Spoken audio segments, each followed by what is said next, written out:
વલસાડમાં કમોસમી વરસાદના છાંટા, આગ ઝળતી ગરમીમાંથી લોકોને રાહત, પણ કેરી અને ચીકુના પાકને લઈ ખેડૂતોના જીવ તાળવે ચોંટ્યા।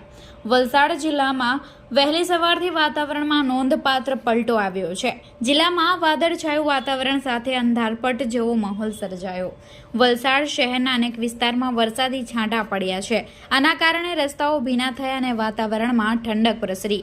રાજ્ય હવામાન વિભાગે વલસાડ સહિત ગુજરાતના કેટલાક જિલ્લાઓ માટે મહત્વપૂર્ણ આગાહી કરી છે। મંગળવાર અને બુધવાર માટે હીટવેવનું યેલો એલર્ટ જાહેર કર્યું છે। સાથે જ કમોસમી વરસાદની પણ ચેતવણી આપી છે। આ પરિસ્થિતિને ધ્યાને રાખી વલસાડ જિલ્લા વહીવટી તંત્ર સક્રિય થયું છે। ખેતીવાડી વિભાગે ખેડૂતોને સાવચેત રહેવા સૂચના આપી છે। વિશેષ કેરીને અને ચીકુના પાકને નુકસાન થવાની આશંકા છે। સાથે જ ખેડૂતોમાં ચિંતાનો માહોલ છે। વલસાડ જિલ્લામાં વરસાદી માહોલ જોવા મળ્યો। આ કમોસમી વરસાદના કારણે લોકોને ગરમીમાંથી રાહત મળી છે।